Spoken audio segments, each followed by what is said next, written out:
ہم نے ان پر عذاب کے لیے ایک زور کی آواز بھیجی تو وہ ایسے ہو گئے جیسے باڑ والے کی چورا چورا ہو جانے والی باڑ۔ اور ہم نے قرآن کو سمجھنے کے لیے آسان کر دیا ہے، تو کوئی ہے کہ سوچے سمجھے؟ لوط کی قوم نے بھی ڈر سنانے والوں کو جھٹلایا تھا، تو ہم نے ان پر کنکر بھری ہوا چلائی، مگر لوط کے گھر والے کہ ہم نے ان کو پچھلی رات کے وقت بچا لیا اپنے فضل سے۔ شکر کرنے والے کو ہم ایسا ہی بدلہ دیا کرتے ہیں۔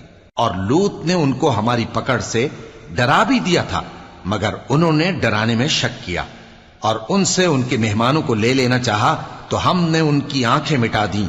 سو اب میرے عذاب اور ڈرانے کے مزے چکھو۔ اور ان پر صبح سویرے ہی ٹھہر جانے والا عذاب نازل ہوا، تو اب میرے عذاب اور ڈراووں کے مزے چکھو۔ اور ہم نے قرآن کو سمجھنے کے لیے آسان کر دیا ہے، تو کوئی ہے کہ سوچے سمجھے؟ اور قوم